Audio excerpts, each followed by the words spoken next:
Hello lovely people, ఎలా ఉన్నారు అందరూ? మన తెలుగు వాళ్ళకి పచ్చళ్ళు లేకపోతే ముద్ద దిగదు కదండి. రోజు మనం ఏవో రకరకాల రోటి పచ్చళ్ళు చేసుకుంటూ ఉంటాం కదా. సో నేను కూడా వెరైటీగా పచ్చళ్ళు ట్రై చేస్తూ ఉంటానండి. నేను ఇవాళ అయితే మీకు బెండకాయ రోటి పచ్చడి ఎలా చేయాలో చూపిస్తున్నాను. రోటి పచ్చడి అని చెప్తున్నానే కానీ మా ఇంట్లో అయితే రోలు ఇవన్నీ ఇప్పుడు అవైలబుల్గా లేవండి. నేనైతే మిక్సీలో చేస్తున్నాను, కానీ మీరు ఇది రోట్లో చేసుకున్నారంటే ఇంకా టేస్టీగా ఉంటుంది, ఇంకా యమ్మీగా ఉంటుందన్నమాట. సో ఈ బెండకాయ రోటి పచ్చడి చేసుకోవడం చాలా ఈజీ అండి. అన్నం మొత్తం దీంతోనే లాగించేయచ్చు, అంత టేస్టీగా ఉంటుంది. దీనికి మనం పెద్దగా కావాల్సిన వస్తువులు కూడా ఏమీ లేవండి. ఇవి గబగబా వీడియోలోకి వెళ్ళిపోదాం. చక్కగా చూసేయండి, టకటకా చేసేసుకోండి. మీకు కనుక నా వీడియోస్ యూస్ఫుల్గా ఉంటే తప్పకుండా నా ఛానల్కి సబ్స్క్రైబ్ చేసుకోండి, లైక్ చేయండి, షేర్ చేయండి. సో బెండకాయ రోటి పచ్చడి కోసం ముందుగా ఒక నిమ్మకాయ సైజ్ అంత చింతపండు అయితే నానబెట్టేసుకోండి. తర్వాత కడాయి వేడి చేసుకుని దీంట్లో ఒక గుప్పెడు పల్లీలు, వేరుశనగ పప్పు వేసుకోండి. తర్వాత దీంట్లో పచ్చిమిరపకాయలు, ఎండుమిరపకాయలు, ఇది మీ కారానికి తగ్గట్టు వేసుకోండి.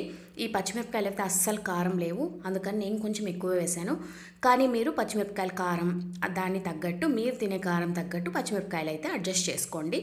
2 వేసాను నేను, పచ్చిమిరపకాయలు, ఎండుమిరపకాయలు. సో మీరు ఉత్త పచ్చిమిరపకాయలతో అయినా చేసుకున్నా కూడా ఇంకా టేస్టీగా ఉంటుంది. తర్వాత ఒక అర చెంచా జీలకర్ర, 1/4 చెంచా మెంతులు వేసి ఇవన్నీ బాగా వేగిపోయాక మనం వీటిని తీసి పక్కన పెట్టేసుకుందాం. సో ఇవి పక్కన పెట్టేసుకున్నాక ఏమైందంటే ఇవి చల్లారుతూ ఉంటాయి. ఈ లోపల మనం బెండకాయలు, ఉల్లిపాయలు సన్నగా తరిగి పెట్టుకోవాలన్నమాట. సో నేను ఇదే బాణట్లో ఇప్పుడు కొంచెం ఆవాలు పోపు వేసేసి దీంట్లోనే నేను ఇప్పుడు బెండకాయలు, ఉల్లిపాయలు సన్నగా తరిగి పెట్టుకుని, నేనైతే 10-15 బెండకాయలు తరిగానండి, ఒక పెద్ద ఉల్లిపాయ తరిగాను. సో ఇవన్నీ ఇప్పుడు దీంట్లో వేసేసి మనం దీంట్లో ఉప్పు, పసుపు వేసి వీటిని బాగా మగ్గనివ్వాలి. ఒక 5-7 నిమిషాలు అయితే పడుతుందండి బెండకాయలు మగ్గడానికి. దీని మీద ఉప్పు, పసుపు వేసేస్తే ఇంకొంచెం తొందరగా మగ్గుతాయి. దీనికి ఉప్పు వేసేసి మూత పెట్టేసి ఒక 7 నిమిషాలు అయితే దీన్ని ఇలా వదిలేసేయండి. అప్పుడు మనకి బెండకాయలు, ఉల్లిపాయలు చక్కగా బాగా మగ్గిపోతాయి. మగ్గిపోయాక మనం వీటిని తీసి చల్లారబెట్టుకోవాలి. చల్లారబెట్టుకున్న తర్వాత పచ్చడి ఎలా చేయాలో చూసేద్దాం. ఇప్పుడు ఈ బెండకాయలు అయితే మూసి పెట్టేసి ఉడకనిద్దాం.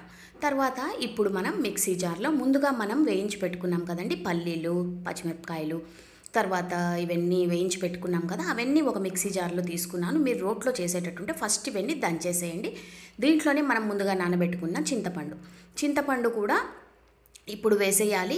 నేను మిక్సీలో వేస్తున్నాను కాబట్టి అన్నీ కలిపి వేసేస్తున్నాను. రుచికి సరిపడా ఉప్పు కూడా మనం ఇప్పుడు వేసుకోవాలి. దీంట్లో మీరు గుర్తుపెట్టుకోవాల్సిన విషయం ఏంటంటే ఆల్రెడీ మనం బెండకాయల్లో ఉప్పు వేసాము. ఇప్పుడు ఈ పల్లీలకి తగ్గ ఉప్పు మాత్రమే వేస్తున్నాం అన్నమాట. ఉప్పు మరీ ఎక్కువ వేసేసారంటే ఉప్పు ఎక్కువైపోతుంది, చూసుకుని వేసుకోండి. ఇప్పుడు అది బాగా మెదిగిపోయాక మనం దీంట్లో బెండకాయలు వేసి ఊరికే అలా ఒక్కసారి తిప్పాలండి.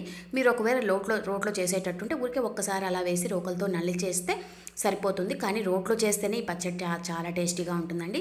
సో నేను ఇవాళైతే బెండకాయ రోటి పచ్చడి చేసేసాను. ఇప్పుడు వేడి అన్నం పెట్టుకుని ఈ పచ్చడి వేసుకుని ఒక 2 చెంచాలు నెయ్యి అలా పైన పోసుకుని దీన్ని కలిపేసుకుని తింటూ ఉంటే ఉంటుందండి. అబ్బా, చాలా టేస్టీగా ఉంటుంది. మీరు కావాలంటే దీంట్లో మనం మిక్సీ చేసేటప్పుడే కొంచెం వెల్లుల్లి కూడా వేసుకోవచ్చు. నేను తర్వాత పైన ఆవాలు, జీలకర్ర, శనగపప్పు, కరివేపాకు, ఎండుమిరపకాయలు, తెల్లగడ్డ వేసి పోపు పెట్టాను. తప్పకుండా ట్రై చేయండి. ఎలా వచ్చిందో చెప్పండి. ఉంటాను, మీ విజి.